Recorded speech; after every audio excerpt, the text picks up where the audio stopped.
देख सकेंगे। हमने कल जो बात की थी थोड़ी, उसके अंदर जो है उत्पलांग तक हमारी बात आई थी, क्योंकि सीधा ही एक से दूसरा, दूसरे से तीसरा कितना मल्टीप्लाई हो रहा है, कितना गुणाकार बढ़ता जा रहा है, कितना ज़्यादा बढ़ता जा रहा है, उसके हिसाब से यहाँ पर हमने बात की थी।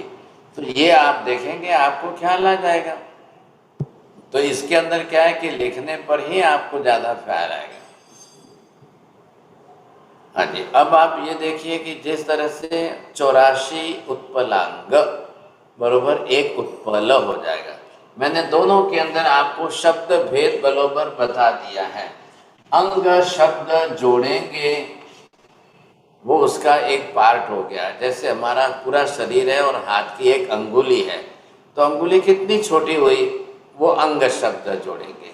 और जब अंग शब्द निकल जाएगा तब जाकर के पूरा शब्द बनेगा, तो पूरा शरीर आ गया, वैसे विस्तार आ गया हमने।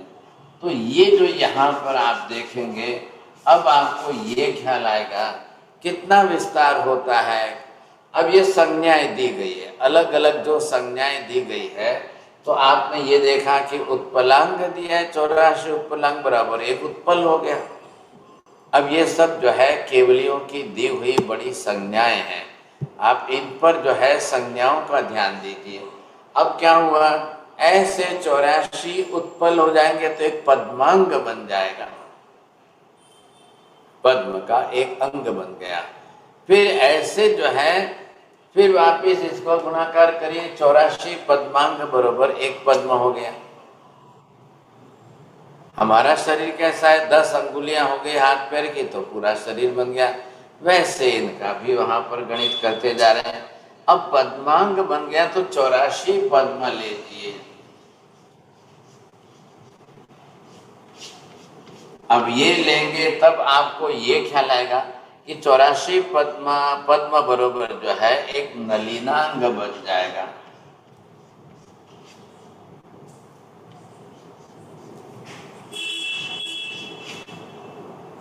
अब ऐसे जो है संज्ञा चल रही है, तो 84 नलिनांग।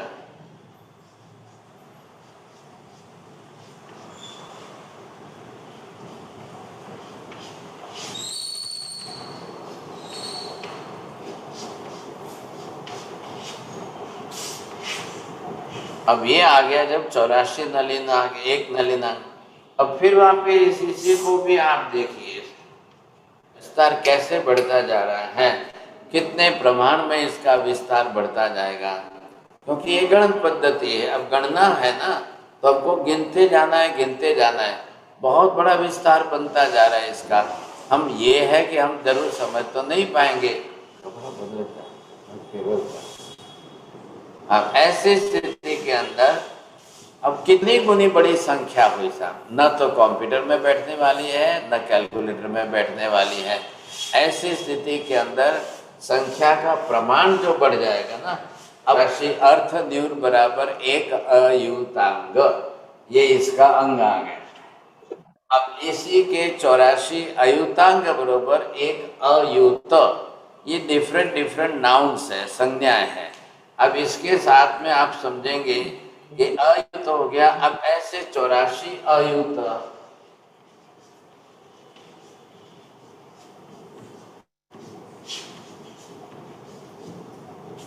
ये 84 अयुत बराबर प्रयुतांग।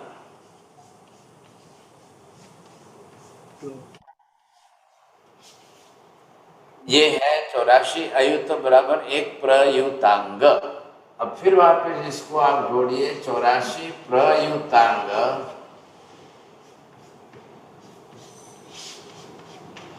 एक प्रयुत बनेगा। आप दोनों के अंदर ये ध्यान रखिए, अंग शब्द और बिना अंग वाला शब्द। अंग शब्द छोटा हो गया अंग वाली संज्ञा, और बिना अंग वाली वो संख्या उससे बहुत बड़ी हो गई, सोचिए। अब ये चलते चलते आपको आएगा अब 84 प्रयुत,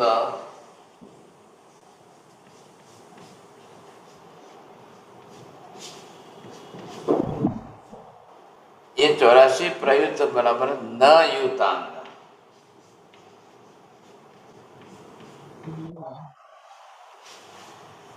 फिर वापिस 84 लीजिए।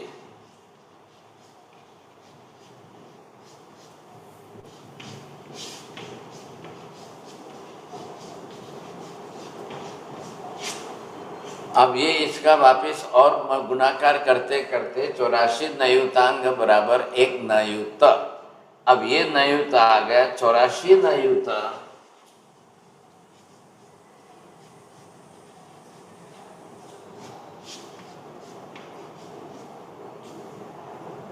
एक चूली का अंग आएगा।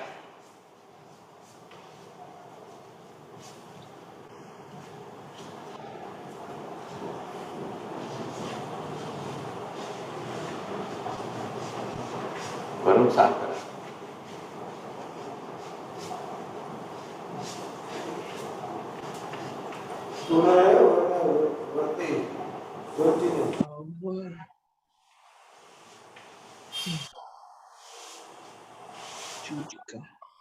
हाँ जी, ये 84 चूलितांग बराबर 1 चूलित चूलिका जो है। अब ये शब्द इसी तरह से चलता रहेगा। अब आप ये देखेंगे आगे 84 चूलिगंग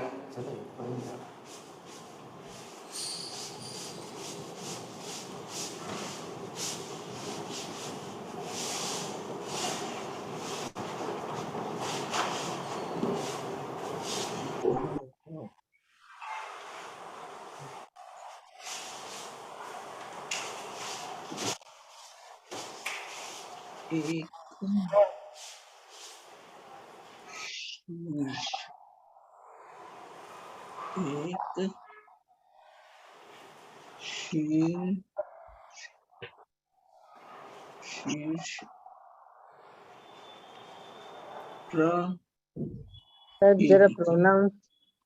आज 84 है चूलिका बराबर 1 शीर्ष प्रहेलितांग। बस अभी इधर यही रुकना है, हमको पूरा हो रहा है। अब इतने चौर शीर्ष प्रहेलितांग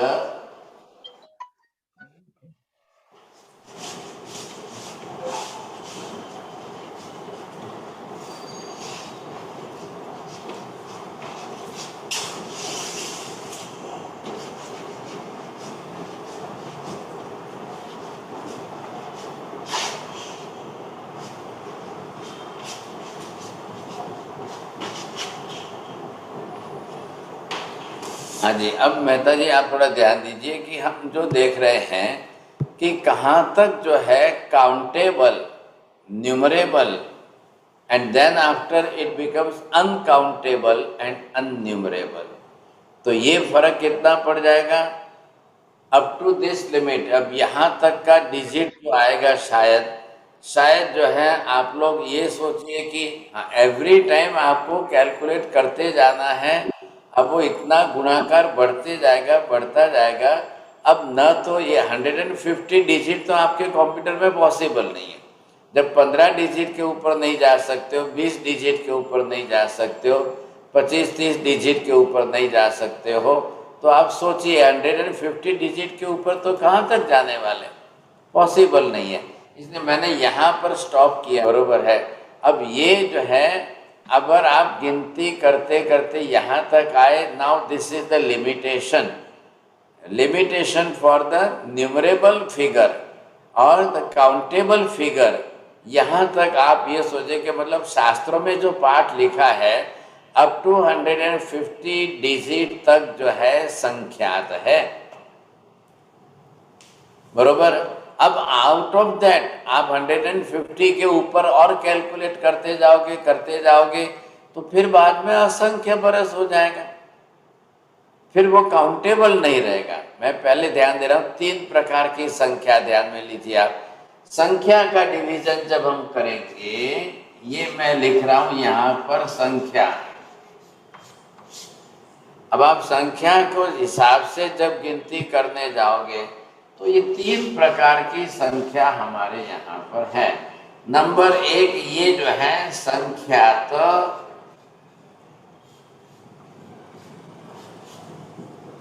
अब इसमें आप चले जाएंगे तब ये आ जाएगा असंख्यात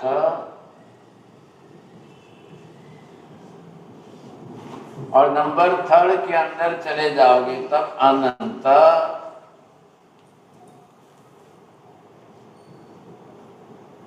हाँ जी, अब आप देखेंगे तीनों के अंदर कितने प्रमाण में आ रहा है। ये हम जो देखेंगे संख्या, फिगर जो संख्या में जितने आ रहे हैं, पहला लिमिटेशन आ गया संख्यात, which is countable, which is numerable. जहां मनुष्य गिनती कर सकता है, जहां तक गणना पॉसिबल है, वो है संख्यात। हम किसी का भी कुछ भी गिनेंगे तो वो संख्यात की लिमिट में आना चाहिए, समझे। अब जैसे आपने देख लिया 84 लाख पूर्व का सिमंदर स्वामी का आयुष्य है, तो वो संख्यात में है। लेकिन आप ये बोलिए कि देवलोक के अंदर देवताओं का आयुष्य है, तो वो संख्यात में नहीं आएगा, वो सीधे असंख्य में चला जाएगा। कैसे चला जाएगा? देवलोक का आयुष्य सागरोपमों का है। तो ये सारी संख्याएं जितनी हमने सोची थी, गणित के निकाली है, वो यहाँ संख्यात में ही पूरी हो गई साहब। महावीर स्वामी भगवान 26वें जन्म के अंदर, स्वामी भगवान 26वें जन्म के अंदर 10वें प्राणद देवलोक में है, और वहां उनका आयुष्य 20 सागरोपम है। अब देखिए 20 सागरोपम किस में जाएगा? असंख्य बरस में जाएगा। अब किसी का 1 सागरोपम है, किसी का 2 है, किसी का 3 है। अब वो सागरोपमों की नाउन संज्ञा आएगी, तब वो असंख्य में चला जाएगा। पल्योपमों की संख्या आएगी, नाउन एक संज्ञा आएगी, आप समझ लीजिए वो असंख्य वर्षों में चला जाएगा। लेकिन यहाँ तक जो संख्यात की लिमिट दी है, ख्याल है, तो ये संख्यात की लिमिट। अब मनुष्यों के लिए वापिस जो है, कब पल्योपम किसका होता है? पहले आर्य में, दूसरे आर्य में, तीसरे आर्य में। वहां जब हम आयुष्य उनका देखेंगे तब वो पल्योपमों में जाएगा। सोचिए, आयुष्य की गणना है ना, आयुष्य को भी संख्यात के अंदर गणना, लेकिन आयुष्य कोई अनंत काल का तो होता ही नहीं है। तो लास्ट में लास्ट जो है पल्योपम सागरोपम का है। लेकिन अब सागरोपमों की संज्ञा में जाने के बाद आयुष्य को छोड़िए, मोहनीय कर्म, मिथ्यात्व मोहनीय, अनंतानुबंधी कसाय, 70 कोड़ा कोड़ी सागरोपम में गया। देखिए, बिना कोड़ा कोड़ी शब्द यूज किए सागरोपम आएगा तो आयुष्य के लिए आएगा। कोड़ा कोड़ी शब्द जोड़ करके अगर आप सागरोपम बोलोगे तो वो दूसरे कर्मों के लिए आ जाएगा। मोहनीय कर्म है, नाम गोत्र वेदनी आयुष्य आदि है। अब सबका वहां कोड़ा कोड़ी सागरोपम। तो आयुष्य तो बहुत छोटा सा है, तो कोई भी जीव आयुष्य बांधेगा तो साधे सागरोपम की लिमिट आएगी, और वो भी किसकी आएगी? या तो देवी देवताओं की या नरक के नारकी जीवों की। अब ये हमको पहले समझना क्यों था कि डिजिटल फिगर कहाँ तक आता है। डिजिट जो है वो डिजिटल फिगर किस डिजिट तक लाख चल रहा है, तो 150 डिजिट तक हमारे लिए काउंटेबल हो सकता है। 150 डिजिट तक आप लिखेंगे। हालांकि मनुष्य की बुद्धि के लिए वेरी डिफिकल्ट है, बहुत मुश्किल है कि इतने डिजिट को हम पढ़ पाएँ या समझ पाएँ। तो ये प्राचीन काल के अंदर केवलियों के समय में इतनी संख्या पढ़ी जाती थी, इतनी संख्या तक जो है व्यवहार हो सकता था। तो उस व्यवहार के हिसाब से ये सारी संज्ञाएं बन करके आई। अब शास्त्रों में तो है ये सब, इसलिए मैंने आपको एक थोड़ी सी, आप अपनी बुद्धि सोचने तक वहां पर ले जाइए, आप बुद्धि से वहां तक सोच सको, इसके लिए हमने इतनी भी निकाली है शीर्ष प्रहेलिका। अब ये लास्ट फिगर जो आया है, तो शीर्ष प्रहेलिका ये 150 के डिजिट तक चला जाएगा। अब कैसे पढ़ना, कैसे गणना करनी, कैसे संख्या करनी, अब यहाँ पर हमारे लिए शब्द नहीं है। अब आप बोलिए कि आलू प्याज में संख्या कितनी है, जीवों की संख्या आलू प्याज में कितनी है, हम वो कैसे निकालेंगे? तो वहां पर संख्या शब्द भी नहीं लिखा है, असंख्यात भी नहीं लिखा है, डायरेक्ट अनंत लिखा है। लेकिन अब आलू प्याज में जितने जीवों की संख्या अनंत है, लेकिन उनका आयुष्य का माप कितना है, आयुष्य का प्रमाण कितना है, तो वो आपको स्टार्टिंग में बता दिया। 256 आवली का ही आयुष्य निगोद के जीवों का है। तो आलू प्याज है क्या, वो भी बहादुर निगोद है। अब उनको जन्मना है, फिर मरना है, फिर जन्मना है, फिर मरना है, फिर जन्मना है, फिर मरना है। लेकिन आलू प्याज में रहे हुए अनंत जीवों का मिथ्यात्व मोहनीय कर्म कितना लंबा है, वो सिर्फ तेरे कोड़ा कोड़ी साकरों पंप पर जाएगा। आयुष्य की बात आपको समझ में आ जाएगी कि हाँ सब बहुत छोटा है, तो बस 256 का भी है, उतना भी मापना तो पड़ेगा ना। तो वो 256 आज की हमारी मिनट सेकंड से तो हम नहीं मापेंगे। उनके लिए वहां शब्द क्या दिया है, आवली का। तो आवली का डिजिट क्या है ये, तो असंख्य समयों की एक आवली का बता दी। ऐसे गुणाकार करेंगे। देखिए जैन धर्म का मुख्य उद्गम कहाँ से, केवली से है। अब केवल ज्ञानी के पास तो त्रिकाल ज्ञान है ना, तीनों काल का, अनंत भूतकाल का, अनंत भविष्य का, वर्तमान का। अब इतने लंबे काल में ज्ञान में से वो आप पर्टिकुलर फिगर पूछ करके निकालो तो बरोबर निकालेंगे। तो वो फिगर कितना आएगा, जिसका जहां जितना आता है उसी फिगर की संज्ञा से केवली जवाब देते हैं। अब देखिए केवलियों को तो मोहनीय कर्म ही नहीं है, सत्ता में ही नहीं है, क्षय हो गया है, तो उनको तो असत्य बोलना चाहे तो बोल नहीं सकते हैं। आई बात समझ में, असत्य बोल ही नहीं सकते हैं। हमारे लिए क्या है, अभी झूठ बोलना है अभी बोल सकते हैं। क्यों बोल सकते हैं, हमारा तो मोहनीय कर्म पड़ा है सत्ता में, इसलिए हम तो मिनट मिनट पर झूठ बोल सकते हैं। लेकिन जिनका मोहनीय कर्म 100% संपूर्ण क्षय हो चुका है, वितरागता का गुण प्रकट हो चुका है, वो बोल ही नहीं सकते हैं। अब वो 14 राजयोग का देख रहे हैं ना, केवली के ज्ञान में कालिक ज्ञान, भूत वर्तमान भविष्य का, क्षेत्रीय ज्ञान तीनों लोगों का। क्षेत्रीय ज्ञान समझिए अपन कितने लोग का, तो भूत ये तीनों लोग का, ऊर्ध्व अधो और तिरछा लोग का। कालिक दृष्टि से उनका ज्ञान देखिए तो भूत वर्तमान भविष्य का, कितना भूत वर्तमान भविष्य, अनंत भूतकाल अनंत भविष्य काल, इतना सब वो एक साथ में जान सकते हैं। तो ये विशेषता है।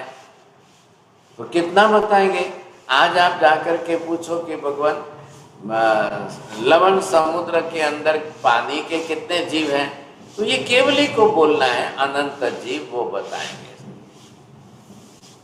हम तो, हमारी बुद्धि तो वहां तक नहीं पहुंचेगी ना, हमारी बुद्धि की तो लिमिट आ गई। एक सोए की just tip of the needle, सुई का अग्रभाग पानी में टच करते ही जो एक ड्रॉप छोटा सा आएगा उसमें असंख्य जीव। अब वो पानी की बूंद में असंख्य जीव, आलू प्याज में अनंत जीव, ये संज्ञा किसने दी, इस भाषा में कौन बोलेंगे, केवली बोल सकते हैं। तो उनको असत्य का दोष नहीं लग सकता है, क्योंकि बरोबर परफेक्ट फिगर बोल रहे हैं। पानी के जीव में, पानी के बूंद में अनंत जीव नहीं कहा है, ये विशेषता है। तो पानी के अंदर जो है असंख्य ही कहे हैं। आप गिनती करने में, वो गणित करने में गलती मत करना, नहीं तो ये माताजी बोलेंगे 36,000 का, और ये अरे ये 36,000 का फिगर तो बाइनोकुलर माइक्रोस्कोप से लाया है। और वो कौन से जीव है, वो 2 इंद्रिय 3 इंद्रिय पंचेंद्रिय जीव है, उनकी बात है। पानी इटसेल्फ जो जीव है, पानी अपने आप में स्वयं जो जीव है उसकी बात है।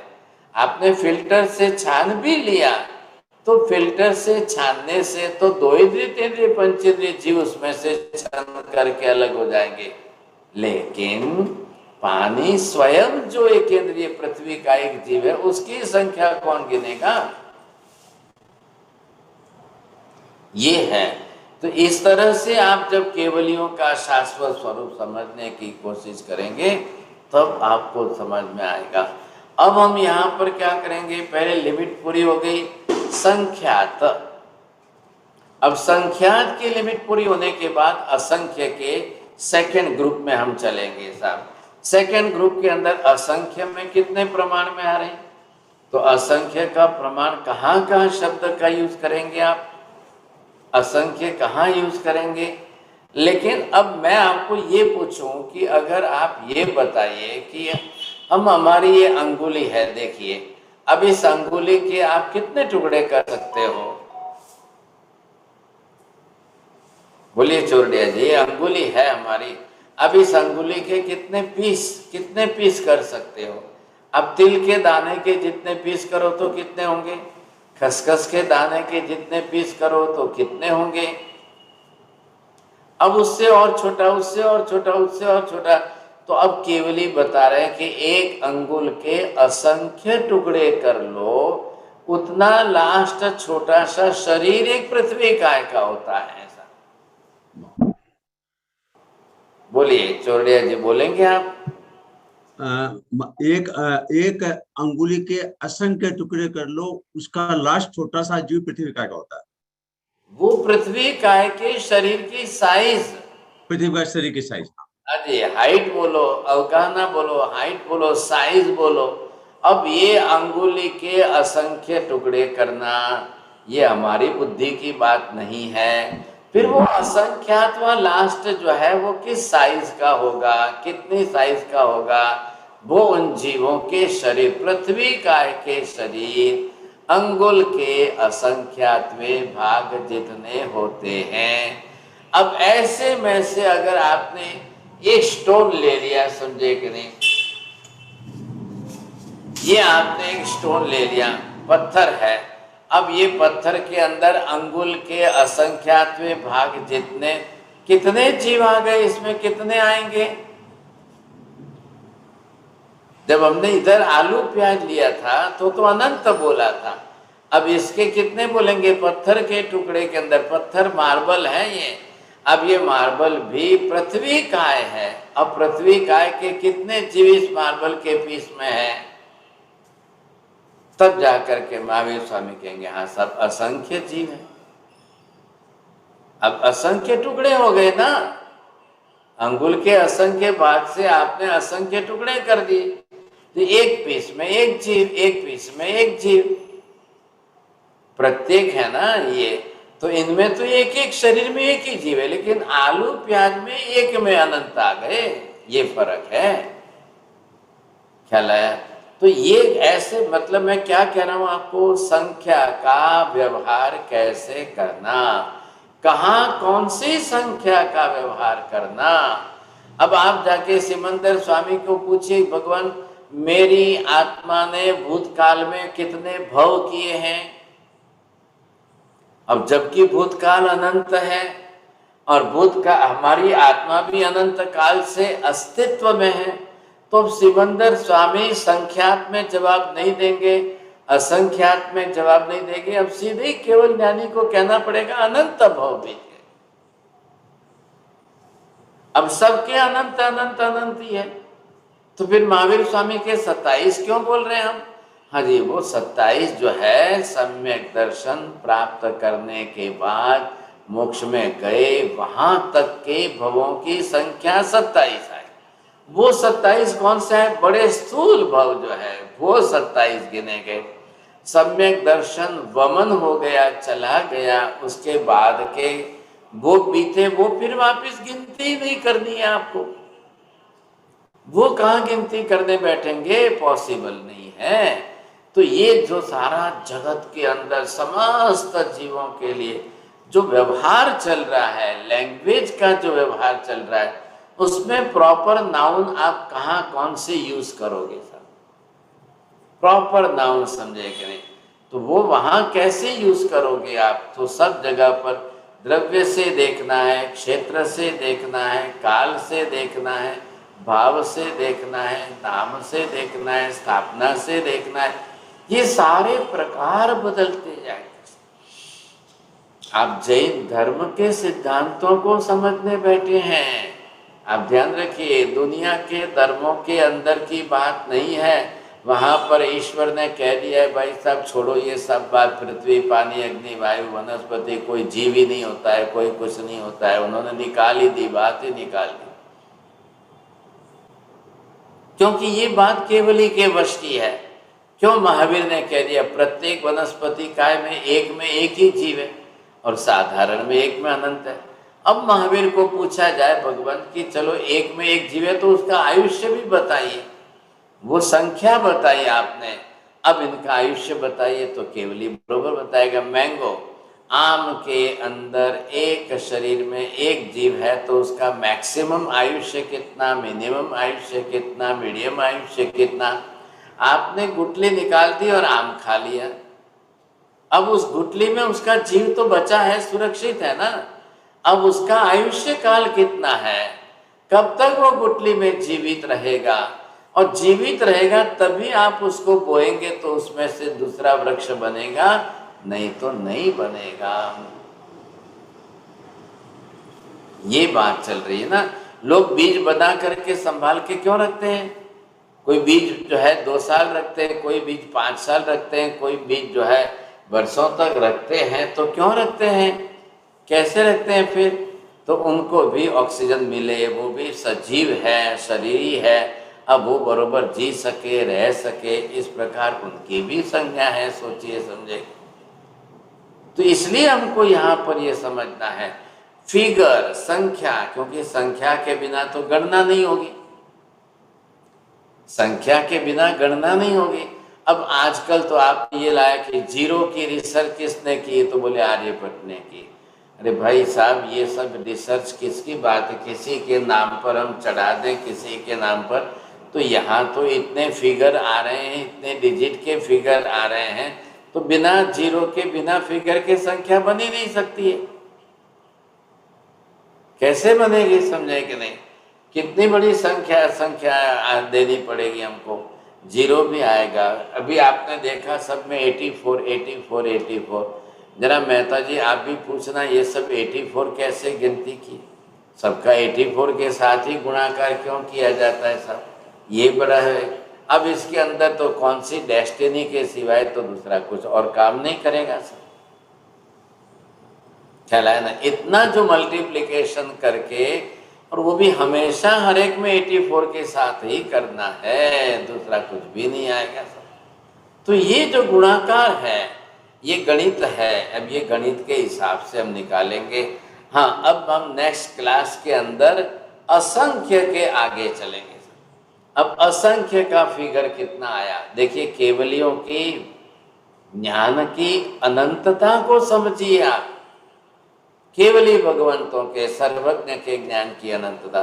तो असंख्य के बाद ये संख्या पूरा होने के बाद असंख्य वर्षों का काल किसमें लग रहा है। अब वो मल्टीप्लिकेशन कैसे करना, गुणाकार कैसे करना, वो बात हम आगे समझेंगे, नेक्स्ट क्लास के अंदर समझेंगे। आप जरूर अभ्यास कर रहे हैं, तो ये इसलिए मैंने ब्लैक बोर्ड पर लिखा कि आपको ये सारी नाउंस जो है ना, जो नाउंस बनी है वो सारी संज्ञाएं आपको समझ में आ जाए, क्योंकि शास्त्रों के अंदर इतनी सारी संज्ञाएं दी गई है अलग अलग तरीके से।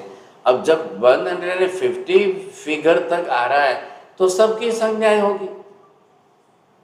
अब सबकी संज्ञा में से ये लास्ट फिगर आ गया संख्या के अंदर, शीर्ष प्रहेलिका, बस ये शास्त्र राष्ट्र फिगर आ गया। अब इसके बाद जो है सीधे असंख्य के ग्रुप में चले जाएंगे। आ रहा है ख्याल में आपको? कोशिश करना। अब देखिए असंख्य को कैसे समझाना। चलो यहाँ तक तो फिगर था, तो आपने फिगर के हिसाब से आपने समझ लिया, लेकिन असंख्य को तो फिगर में तो नहीं बता सकेंगे। तो उसके लिए उपमा शब्द दे करके आपको जोड़ेंगे, तब आएगी बात।